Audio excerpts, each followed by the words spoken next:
इस वीडियो में हम बात करेंगे कि एक एल शेप प्लॉट की, एक एल शेप फ्लैट की जो कि एल शेप में बना है। इसमें कुछ कट्स होंगे, कुछ एक्सटेंशन पोर्शन होंगे, कुछ टॉयलेट सीट रेमेडीज़ भी होंगी, किचन रेमेडीज़ भी होंगी और मास्टर बेडरूम रेमेडीज़ भी होंगी।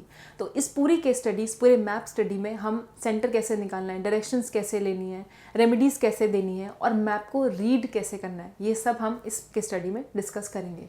इसके साथ ही एल शेप प्लॉट्स में जो कटेड पोर्शन और एक्सटेंशन पोर्शन है उसकी रेमेडी हम क्या दे सकते हैं, वो सब हम इसमें कवर करेंगे। इस वीडियो में हम बात करेंगे कि किसी एल शेप प्लॉट है तो उसको कैसे डील करना है, उस पर डायरेक्शंस कैसे निकालनी है, उसका सेंटर कैसे निकालना है और उसके अंदर जो भी चीज़ें हैं, किसी भी तरीके की जो भी एक्टिविटीज़ हो रही हैं उनको किस तरीके से हम डील करेंगे, क्या रेमेडीज़ हम दे सकते हैं, क्या बेस्ट रेमेडीज सोल्यूशन हम दे सकते हैं और जो चीज़ें ठीक हैं तो उनको कलर के हिसाब से कैसे बैलेंस कर सकते हैं। तो इस पूरे ही केस स्टडी में हम ये चीज़ें देखेंगे, इस पूरी ही केस स्टडी में हम यही चीज़ें देखेंगे। इसके साथ एल शेप प्लॉट को कैसे डील करना है उसको भी हम चेकआउट करेंगे। अगर टॉयलेट सी WC साउथ ईस्ट में है उसको कैसे चेकआउट करेंगे और आकाश तत्व में अगर किचन एरिया आता है तो उसको भी हम कैसे डील करेंगे। तो ये सारी चीज़ें हम इस केस स्टडी में लर्न करेंगे। इस केस स्टडी को स्टार्ट करने से पहले हमें ये देखना होगा कि जो प्लॉट एरिया है अगर एल शेप में है तो उसको पहले कैसे डील करना है, उसका सेंटर कैसे लेंगे, उसके डायरेक्शंस कैसे निकालेंगे। तो सबसे पहले हम यही देख लेते हैं। ये एरिया इस तरीके से एल शेप बनाता है इस प्लॉट का। ये सारा एरिया हमारे पास नहीं है, ये कट है एल शेप होने की वजह से, और ये एरिया में एल शेप तरीके की फिगर हमें दिखती है। इस एरिया के लिए हम ये नहीं मान सकते कि ये सारा एरिया हमारा है और इसके थ्रू ही हम पूरा सेंटर ले लें। ऐसा नहीं हो सकता क्योंकि ये एरिया हमारा नहीं है और इतने सारे एरिया को हम अपना नहीं मान सकते सेंटर लेने के वजह से। तो इसका एक सोल्यूशन ये होता है कि जो भी एरिया थोड़ा सा बाहर की तरफ निकला है, जिसको हम एल बोल रहे हैं, एल का पार्ट बोल रहे हैं, इसको हम एक एक्सटेंशन मान लेते हैं। इसको अपना पूरा नहीं मान के इसको एक्सटेंशन मान लेते हैं कि ये एरिया थोड़ा एक्सटेंडेड है या बड़ा हुआ है। इसको अगर हम एक्सटेंशन मानते हैं तो एक डॉटेड लाइन हम इधर क्रिएट करते हैं इसी वॉल के अकॉर्डिंग। इस वॉल के अलाइन में एक डॉटेड लाइन हम क्रिएट करेंगे जिससे कि हमें एक प्रॉपर स्क्वायर और कहीं ना कहीं कह सकते हैं थोड़ा सा रेक्टेंगुलर या स्क्वायर प्लॉट हमें देखने को मिलेगा। और इस एरिया को हम ऐसा मान के चलते हैं कि ये एक्सटेंशन है, फिलहाल ये इसका पार्ट नहीं है, ये एक्सटेंशन एरिया, एक्सटेंडेड एरिया है। इसकी रेमेडीज अलग तरीके से कर लेंगे, मगर सबसे पहले सेंटर निकालने के लिए हमें प्रॉपर स्क्वायर या रेक्टेंगुलर प्लॉट लेना होता है। तो फिलहाल हमें एक प्रॉपर स्क्वायर रेक्टेंगुलर प्लॉट मिला है इसको एक्सटेंशन मानने के बाद। अब इसका सेंटर कैसे लेंगे, हम इस डायगोनल और इस डायगोनल को पकड़कर एक कट यहाँ पे लगाएंगे और इसी तरीके से इस डायगोनल को और इस डायगोनल को पकड़ के एक और कट यहाँ लगाएंगे। इससे पता चलेगा कि ये इस पूरे प्लॉट का एक सेंटर है। इस सेंटर को निकालने के बाद हम यहाँ पे डायरेक्शंस निकालेंगे। अब डायरेक्शंस किस हिसाब से निकलती है वो आपको मालूम ही है कि हम कंपास रीडिंग की मदद से ये डायरेक्शंस निकालते हैं। ऐसा नहीं है कि पीछे नॉर्थ था तो सारे में नॉर्थ मार्क करके सारे डायरेक्शंस निकाल देंगे सीक्वेंस में, ऐसा नहीं होता है। हम डायरेक्शंस कंपास रीडिंग के हिसाब से निकालते हैं। इसकी मैप की कंपास रीडिंग हमें इस तरीके से दिखाई जाती है कि नॉर्थ पीछे नॉर्थ फेसिंग है, फ्रंट साउथ फेसिंग है और ये जो कंपास रीडिंग है वो नॉर्थ घूमा है ईस्ट की साइड 15 डिग्रीज, नॉर्थ टिल्टेड है, घूमा हुआ है 15 डिग्री ईस्ट की साइड क्लॉकवाइज। तो इस कंपास रीडिंग के हिसाब से हम ये सारे डायरेक्शंस को मार्क करते हैं। नॉर्थ अब सामने ना होके थोड़ा सा राइट साइड घूमा है 15 डिग्री, उसके हिसाब से हमने सारी डायरेक्शंस को निकाल दिया और उनको एक नाम दिया है। इस तरीके से सारी डायरेक्शंस हमने निकाली है, नॉर्थ से लेकर नॉर्थ नॉर्थ वेस्ट तक क्लॉकवाइज। इतना काम करने के बाद हमारे को प्रॉपर मैप समझ में आता है कि क्या क्या चीज़ें किस किस डायरेक्शन में आएंगी। अब हम यही देखेंगे कि इन डायरेक्शंस में जो भी चीज़ें आ रही है उनको रीड आउट कैसे करना है। मैप को रेमेडी देने से पहले, मैप पर रेमेडी देने से पहले, कोई भी सोल्यूशन देने से पहले या कुछ गलत बोलने से पहले हमें ये देखना होता है कि क्या चीज़ें कहाँ पे आ रही हैं। उसको हम रीडिंग का पार्ट कहते हैं, रीडिंग ऑफ अ मैप, या रीडिंग मैप को किस तरीके से पढ़ना है उसका पार्ट। तो इसको पढ़ना कैसे हम ये शुरू करते हैं। इसका नेक्स्ट स्टेप ये है डायरेक्शंस निकालने के बाद। नेक्स्ट स्टेप में हम आते हैं सबसे पहले देखते हैं एंट्रेंस। जब भी हम मैप को रीड करते हैं तो हम एंट्रेंस से शुरू करते हैं। अब यहाँ पे एंट्रेंस इधर से दी है जो कि साउथ वेस्ट की आ रही है। अभी हमें कुछ भी रेमेडीज़ नहीं देनी है, कुछ भी गलत नहीं कहना है या कुछ भी सही नहीं कहना है, सिर्फ ऑब्जर्व करना है, सिर्फ चीज़ों को देखना है कि कौन सी चीज़ें कहाँ कहाँ आती हैं और उनके क्या कलर्स हैं, क्या एक्टिविटीज़ हैं, क्या वो ठीक है या नहीं, बस इतना ही करना है। तो सबसे पहले एंट्रेंस की बात करते हैं। तो साउथ वेस्ट में एंट्रेंस आती है जो एक वुडन गेट है, एक क्रीम कलर फ्लोरिंग है, हर एक चीज़ का प्रभाव है, हर एक चीज़ का इफेक्ट है हमें, तो वो सब हम देख कर चलेंगे। अब जैसे भी हम एंटर करते हैं तो साउथ वेस्ट की साइड से एंट्री होती है, ये सारा क्रीमिश पोर्शन हम देखते हैं, ये ग्रे देखते हैं, ये सब साउथ वेस्ट और वेस्ट साउथ वेस्ट में आता है थोड़ा सा पोर्शन। अब जैसे हम हॉल में एंटर करते हैं, ये पूरा हॉल है, इस हॉल में सबसे पहले हम देखेंगे फ्लोरिंग क्या है। ये फ्लोरिंग वुडन फ्लोरिंग है। ये वुडन फ्लोरिंग काफ़ी सारे डायरेक्शंस में आती है, जो कि है south, south south west, south west, west, south west, west and west north west. ये सारा फ्लोरिंग इन सारी डायरेक्शंस में आता है। इसके साथ फ्लोरिंग के बाद हम देखेंगे सोफ़ा की पोजीशन किधर है, सोफ़ा का कलर क्या है, उसके बाद टीवी कैबिनेट किधर है, उसका कलर क्या है, कारपेट कहाँ पर है, उसका कलर क्या है। ये सारी छोटी छोटी चीज़ें हम सब देख कर चलेंगे क्योंकि हर एक चीज़ का अपना एक अलग इफेक्ट है। फिर बात करते हैं इस किचन एरिया की। ये किचन एरिया में हम देख पा रहे हैं कि ज़्यादा ग्रीन कलर यहाँ पे इस्तेमाल किया गया है, फ्लोरिंग वाइट है, उसके साथ ही प्लेटफॉर्म कलर पूरा ग्रीन है, पूरा हरे रंग का है। और जो स्टोव है, ये जो जहाँ पे खाना बनता है, जो स्टोव है जहाँ अग्नि जलती है, वो सब वेस्ट नॉर्थ वेस्ट में आती है। और स्टोव हमारा ग्रीन प्लेटफॉर्म पे रखा है जो कि आता है वेस्ट में, वेस्ट नॉर्थ वेस्ट में और ये पूरा पोर्शन नॉर्थ नॉर्थ वेस्ट में, जिसमें कि ग्रीन प्लांट्स हम देख पा रहे हैं। इसके साथ ही डाइनिंग टेबल है जिसमें अगेन ग्रीन चेयर्स हम देख रहे हैं। ग्रीन चेयर्स भी नॉर्थ वेस्ट और वेस्ट नॉर्थ वेस्ट में आती है। अब किचन एरिया के बाद हम बात करते हैं बालकनी की। बालकनी एरिया भी नॉर्थ और नॉर्थ नॉर्थ ईस्ट में आता है जिसमें ग्रीन कारपेटिंग की गई है। फिर बात करते हैं इस मास्टर बेडरूम की। इस मास्टर बेडरूम में जब भी हम मास्टर बेडरूम की बात करते हैं तो हमेशा हम सबसे पहली चीज़ देखते हैं, सबसे पहले फ्लोरिंग उसकी, ये पूरा वुडन फ्लोरिंग है। दूसरी बात करते हैं बेड का हेड किधर है, जो सिरहाना होता है जिसको हम बेड का हेड कहते हैं, वो किधर है, वो किस डायरेक्शन में है, अगर 4 दिशाओं के हिसाब से किस डायरेक्शन में आता है और 16 दिशाओं के हिसाब से किस डायरेक्शन में आता है। ये दोनों चीज़ें हम देखकर चलते हैं।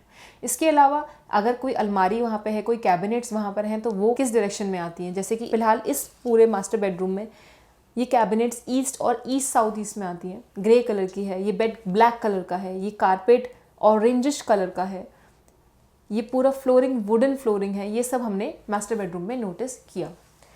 इसके बाद बात करते हैं इस बाथ एरिया की, जो कि इसी मास्टर बेडरूम से अटैच है। इस वॉशरूम एरिया में, इस वॉश एरिया में, बाथ एरिया में हम जैसे भी एंटर करते हैं, इसमें हम देखते हैं टाइलिंग कलर। जब भी हम वॉशरूम में या बाथरूम में बात करते हैं, सबसे पहले हमारी नज़र जानी चाहिए फ्लोरिंग पे। दूसरी चीज़ हमें नोटिस करनी है ब्लू कलर की टाइल्स। यहाँ पे सारे में टाइल्स से टाइलिंग की गई है ब्लू कलर से, फ्लोरिंग सिल्वर कलर से है। साथ ही साथ इसमें जो टॉयलेट सीट है, जो कॉमोड सीट है, वो साउथ ईस्ट में आती है। टॉयलेट सीट की पोजीशन कहाँ है वो भी हमें नोटिस करनी है। दूसरा, इसमें वॉश बेसिन और बाथ टब की पोजीशन कहाँ है ये भी हमें देखकर चलना है। ईस्ट साउथ ईस्ट और साउथ ईस्ट, ये दोनों वाइट कलर के हैं, ये भी हम नोटिस कर रहे हैं। फिर बात करते हैं, अगर बाथ एरिया से बाहर आते हैं तो ये एरिया थोड़ा सा इनके पास खाली एरिया है कह सकते हैं। इसमें एक ग्रे कलर का कैबिनेट है और एक क्रीम कलर का कैबिनेट है जो कि SSC में आता है। तो ये सारी चीज़ें हमने यहाँ पे नोटिस की हैं। अभी तक हमने क्या किया है, कोई भी रेमेडी नहीं दी है, कोई भी सोल्यूशन नहीं दिया है, सिंपल इसको रीड आउट किया है कि कहाँ पे किस डायरेक्शन में क्या क्या एक्टिविटीज़ हो रही हैं। अब बात करते हैं, हमने सारा कुछ देख लिया है, अब हम देखेंगे कि कहाँ पे क्या चीज़ें ठीक हैं और कहाँ पे क्या चीज़ें ठीक नहीं है, उससे प्रॉब्लम क्या है और उसकी आखिर में रेमेडी क्या करेंगे अगर कर सकते हैं तो सबसे पहले जो नेक्स्ट स्टेप है उसको भी हम एंट्रेंस से ही शुरू करते हैं। एंट्रेंस साउथ वेस्ट की है। साउथ वेस्ट की एंट्रेंस में जो देवताज निवास करते हैं, देवताज आते हैं, वो है मृग और पितृ। मृग और पितृ देवता साउथ वेस्ट में आते हैं और एंट्रेंस साउथ वेस्ट की हम कह सकते हैं कि अच्छी नहीं मानी जाती, ऑस्पिशियस नहीं मानी जाती है। वुडन गेट भी यहाँ पर है जो साउथ वेस्ट में आता है। अगर हम अंदर एंटर करते हैं तो ये क्रीम कलर की टाइल्स है, जिससे कि कोई प्रॉब्लम एज सच नहीं है, बट एंट्रेंस यहाँ पे ठीक नहीं है। अब बात करते हैं इस हॉल एरिया में। सबसे पहली चीज़ हमने नोटिस की थी वुडन फ्लोरिंग। वुडन फ्लोरिंग हमेशा हम वाटर एलिमेंट में, वायु तत्व में और फायर एलिमेंट में। इन तीनों एलिमेंट्स की जितनी भी डायरेक्शंस हैं उनमें हम अच्छी मानते हैं। मगर अगर ये वुडन फ्लोरिंग आपकी पृथ्वी तत्व साउथ वेस्ट और साउथ साउथ वेस्ट की डायरेक्शन में आती है, या फिर वेस्ट साउथ वेस्ट और वेस्ट डायरेक्शन में आती है जो कि आकाश तत्व को रिजेंबल करता है, इसमें अगर आती है तो उस वुडन फ्लोरिंग को हम उस जगह पे अच्छी नहीं मानते। तो ये एक गलती है यहाँ पे कि वुडन फ्लोरिंग यहाँ नहीं होनी चाहिए। जितना पोर्शन साउथ में आता है वो ओके है। दूसरी चीज़ हम नोटिस करेंगे, सोफ़ा कलर। सोफ़ा कलर यहाँ पे रेड कलर या मैरून कलर का दिया गया है और वाइट बेस है। वाइट बेस से कोई भी प्रॉब्लम नहीं है, बट रेड कलर सोफ़ा यहाँ पे ठीक नहीं है क्योंकि ये काफ़ी सारे जोन्स में आता है। साउथ में भी आता है, डिस्पोजल में भी आता है, साउथ वेस्ट में भी आता है और वेस्ट साउथ वेस्ट में भी थोड़ा सा पोर्शन आता है। दूसरा इसका कारपेट, यहाँ पे बेज कलर का कारपेट है। बेज को हम थोड़ा सा क्रीमिश शेड मान के चलते हैं, तो हम ये कह सकते हैं कि बेज कलर कारपेट यहाँ पे ओके है। बट यहाँ पे ओके क्या नहीं है वो है ये प्लांट्स जो कि डिस्पोजल में आ रहे हैं, वो है ये सोफ़ा कलर जो रेड कलर का है, काफ़ी सारे जोन्स में आता है, और यहाँ पे फ्लोरिंग, वुडन फ्लोरिंग, ये ठीक नहीं है। अब बात करते हैं इससे प्रॉब्लम्स क्या होंगी। इससे प्रॉब्लम्स होंगी कि जो वुडन फ्लोरिंग है ये अर्थ एलिमेंट को डिस्टर्ब करती है, स्टेबिलिटी को, रिलेशनशिप्स को कहीं ना कहीं डिस्टर्ब करती है, एक्सपेंडिचर्स को बढ़ाती है। साथ में एजुकेशन, सेविंग्स की दिशा में और प्रॉफिट की दिशा में अगर वुडन फ्लोरिंग आती है तो इससे हमारा सोशल कहीं ना कहीं डिस्टर्ब होता है, लोगों से जुड़ाव कहीं ना कहीं डिस्टर्ब होता है, और गेन्स एजुकेशन पे कहीं ना कहीं थोड़ा सा इफेक्ट हमें देखने को मिलेगा। अब बात करते हैं किचन एरिया की। किचन एरिया में हम देख रहे हैं मोस्टली ग्रीन कलर इस्तेमाल किया गया है। ग्रीन कलर का platform north west, waste north waste और वेस्ट, इन तीनों दिशाओं में आता है। जब भी ग्रीन कलर इन तीनों दिशाओं में आएगा तो उससे प्रॉब्लम ये होगी कि हमें सपोर्ट कहीं ना कहीं लैक दिखाई देगी, मतलब लोगों से हमारा जो सपोर्ट है या हमें जो सपोर्ट चाहिए वो हमें नहीं मिलेगा टाइम पर। इसके साथ ही अगर वेस्ट नॉर्थ वेस्ट में आता है तो हम ये कह सकते हैं कि कहीं ना कहीं सोशल के इश्यूज हमें देखने को मिलेंगे, सोशल कनेक्शन के। और वेस्ट में अगर ग्रीन आता है तो उससे सोशल इश्यूज तो होंगे ही, साथ में प्रॉफिट एंड गेन, जो लास्ट आउटकम है जिसके लिए हम काम करते हैं, जो प्रॉफिट है वो हमारे हाथ में नहीं आएगा। तो ग्रीन कलर से इतनी सारी प्रॉब्लम्स हम देख सकते हैं। इसके साथ ही जो स्टोव पोजीशन है वो आती है वेस्ट नॉर्थ वेस्ट में।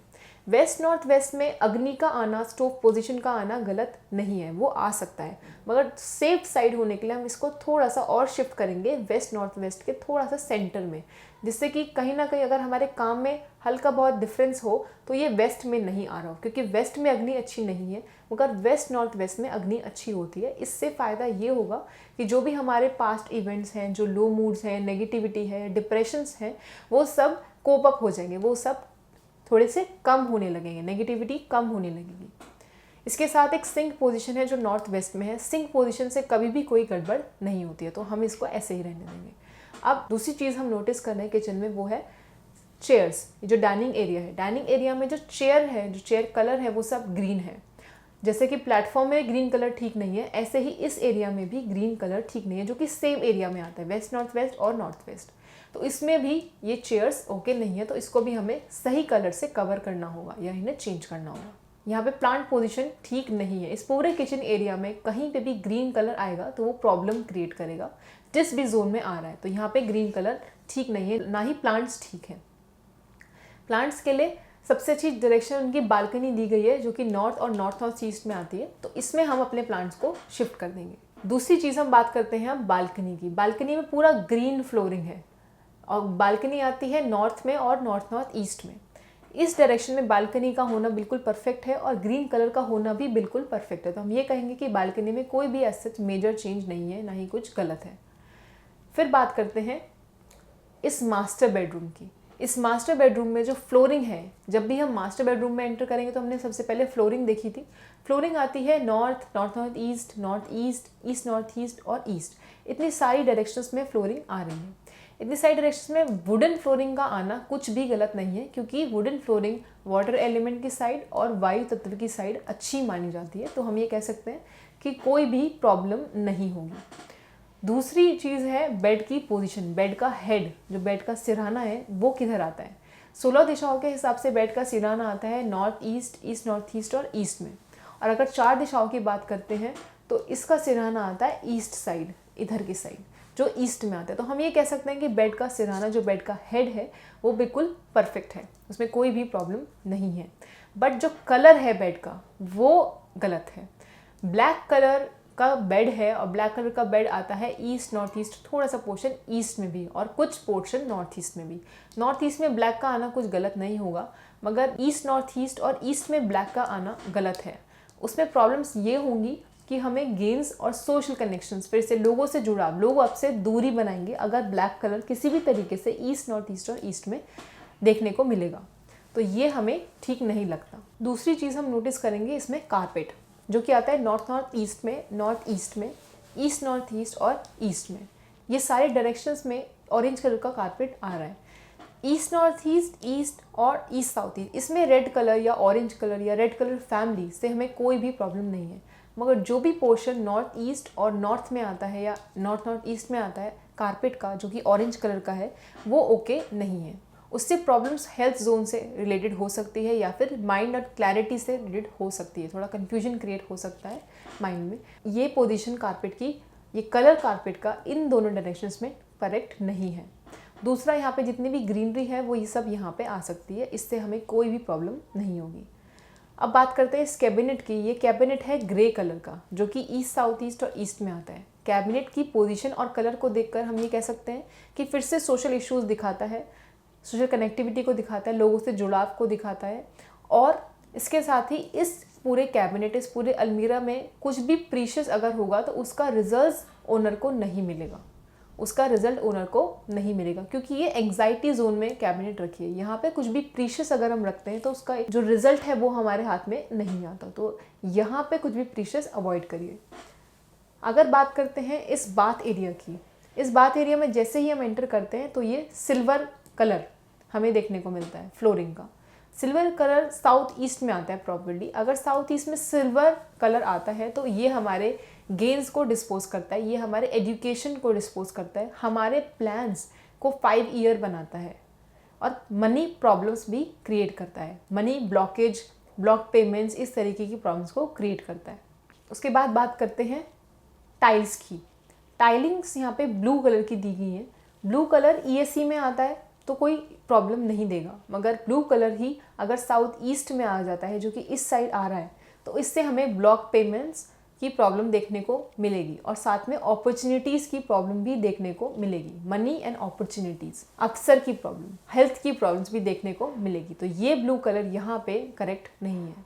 इसके साथ ही सबसे बड़ी प्रॉब्लम यहाँ पे क्रिएट हो गई है वॉशरूम प्लेसमेंट से, जो कि आ गया है, टॉयलेट सीट आ गई है साउथ ईस्ट के अंदर।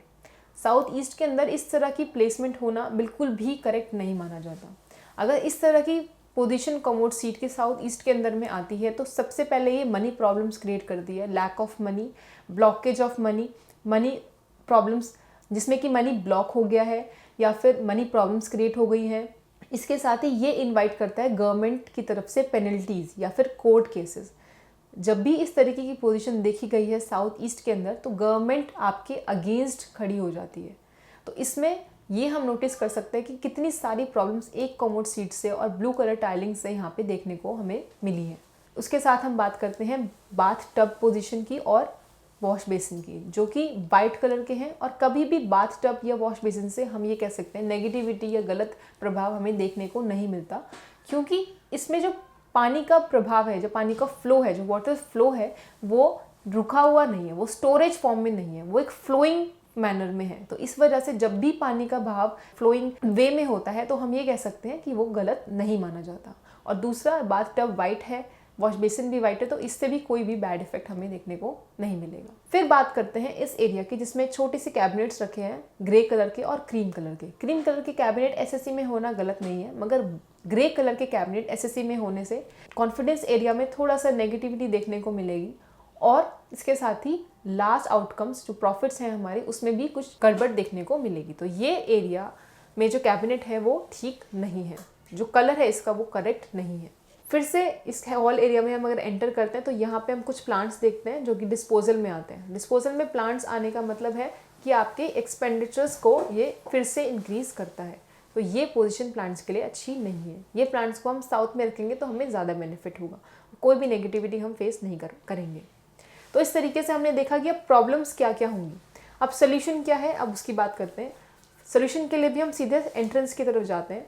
एंट्रेंस से हम देख रहे हैं साउथ वेस्ट में आती है। साउथ वेस्ट की एंट्रेंस में मृग और पितृ देवता होने की वजह से ये एंट्रेंस अच्छी नहीं मानी जाती। इसके लिए हम यहाँ पे येलो कलर, पृथ्वी तत्व की चीज़ें यहाँ पे ज़्यादा से ज़्यादा लेकर आएंगे, जो कि येलो कलर का मैट हम ला सकते हैं, येलो कलर की टेप हम लगा सकते हैं, या फिर पेंट भी कर सकते हैं इसकी चौखट पे या फिर जहाँ से हम एंटर करते हैं। एंट्रेंस की रेमेडी इतनी ही काफ़ी है। इसके साथ ही ग्रे कलर यहाँ परफेक्ट है, क्रीम कलर की टाइलिंग्स भी यहाँ पे परफेक्ट है। वुडन फ्लोरिंग जैसे कि मैंने अभी आपको बताया कि यहाँ पे परफेक्ट नहीं है, तो क्या बेस्ट हम कर सकते हैं, यहाँ पे येलो कलर को ज़्यादा से ज़्यादा ऐड ऑन कर सकते हैं, या फिर ब्लैक कलर को भी यहाँ पे हम ला सकते हैं इस पूरी फ्लोरिंग में वुडन की जगह पे।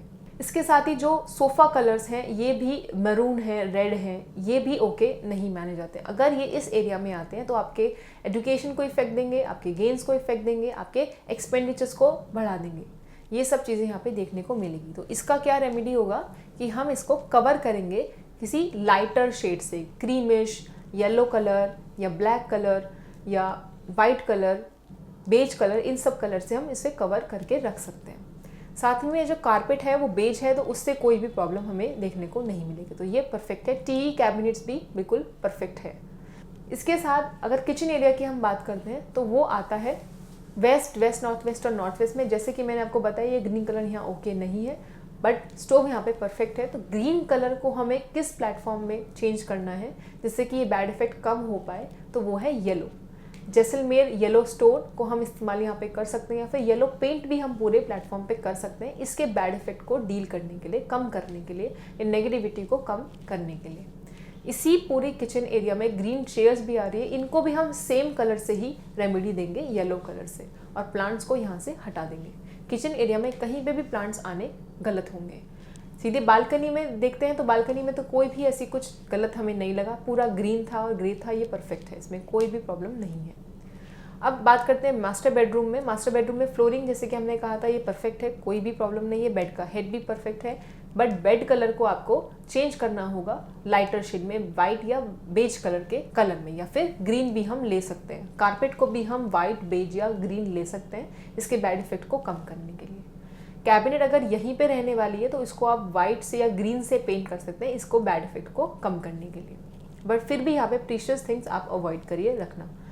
अगर बाथ एरिया की बात करते हैं तो बाथ एरिया में भी फ्लोरिंग आपको चेंज करना होगा ग्रीन में, टाइलिंग्स आपको चेंज करना होगा ग्रीन में या फिर लाइटर शेड में किसी, और टॉयलेट सीट अगर यहाँ से हम हटवा सकते हैं तो सबसे पहली रेमेडी यही है कि आप यहाँ से हटवा दीजिए। अगर नहीं हटवा सकते, एक ही है, तो हम इसकी रेमेडी करेंगे कलर की हेल्प से, टेप की हेल्प से, या फिर मेटल की हेल्प से। अगर कलर या टेप की हेल्प से हम इसकी रेमेडी करते हैं तो सबसे बेस्ट रहेगा यहाँ पे ग्रीन टेप या ग्रीन कलर का पेंट। उससे हम 3 साइड टॉयलेट सीट की कटिंग करेंगे, जैसे कि पहले वीडियोस में भी हमने बात की कि किस तरीके से हम कटिंग करते हैं, तो वही रेमेडी, वही अप्लाई करेंगे उस सोल्यूशन को, ग्रीन यहाँ पे लेकर आएंगे। साथ ही एक रेड बल्ब एनर्जी यहाँ पे हमेशा ऑन रहेगी, जिससे कि यहाँ की नेगेटिविटी को हम बैलेंस कर पाएँ। दूसरा, अगर हम यहाँ पे कलर या टेप नहीं यूज़ करते हैं तो हम मेटल का भी इस्तेमाल कर सकते हैं, मेटल से कटिंग भी कर सकते हैं जो कि होगी स्टील की, हम इस्तेमाल करेंगे यहाँ की बैड इफेक्ट को कम करने के लिए।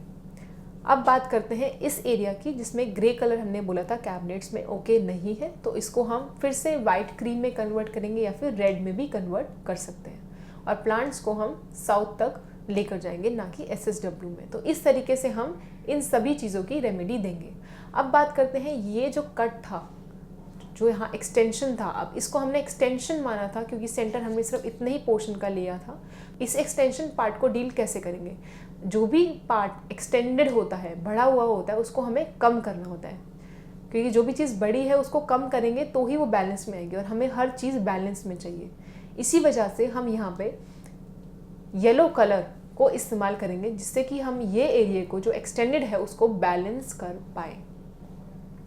इस वॉल पे ब्लू कलर पेंट और इन दोनों वॉल पर हम येलो कलर से बैलेंस करेंगे इस पूरे एक्सटेंशन पोर्शन को, फादर और सन थ्योरी को अप्लाई करके। यहाँ पे ब्लू हमने इसलिए इस्तेमाल किया क्योंकि वेस्ट साउथ वेस्ट आकाश तत्व है, और आकाश तत्व में ब्लू कलर को लाना मतलब उसके सन कलर को लेके आना। सन कलर होता है आकाश तत्व का वाटर एलिमेंट या फिर जल तत्व, इसलिए हमने यहाँ पे ब्लू इस्तेमाल किया है। और अगर हम इस पोर्शन की बात करते हैं तो इसको साउथ वेस्ट डायरेक्शन या फिर पृथ्वी तत्व में मानते हैं। पृथ्वी तत्व में अगर कोई भी चीज़ बड़ी होगी तो उसे बैलेंस में लाने के लिए हम उसके खुद का कलर ही इस्तेमाल हमेशा करके चलते हैं, जो कि होता है येलो। तो इस वजह से इतने पोर्शन में हम ब्लू करेंगे और इतने पोर्शन में हम येलो कलर करेंगे, इसके एक्सटेंशन पोर्शन को बैलेंस में करने के लिए। तो इस तरीके से आपने देखा कि हम सारी रेमेडीज़ देंगे एल शेप प्लॉट्स में भी, कटेड पोर्शन में भी, और जो भी toilet seat, kitchen area, bedroom position, जिसमें भी जो भी चीज़ें गलत हैं उनको बैलेंस कैसे करेंगे बिना डिमोलिश करे। तो जैसे कि आपने देखा कि हमने पूरे मैप को स्टडी किया, उसमें सेंटर कैसे निकालना है ये देखा, डायरेक्शंस कैसे निकालनी है ये भी देखा, उसकी रेमेडी कैसे देनी है, जो कटेड पोर्शन है, जो एल शेप प्लॉट्स की वजह से जो कट आ गया है, जो एक्सटेंशन हो गया है, उसको कैसे हमने रेमेडी दी, फिर टॉयलेट सीट की रेमेडी, किचन रेमेडीज़ कैसे दी बिना कोई तोड़फोड़ करे या फिर बिना कोई डिमोलिशन किए। तो इस तरीके से हम पूरी केस स्टडी को लेके चलेंगे। सबसे पहले रीड आउट कैसे करना है ये हम देखेंगे और फिर रेमेडीज़ रिकमेंड करेंगे, और उसके साथ ही सेंटर कैसे लेंगे और डायरेक्शंस कैसे निकालेंगे ये भी हमने पूरी केस स्टडी में कवर किया है।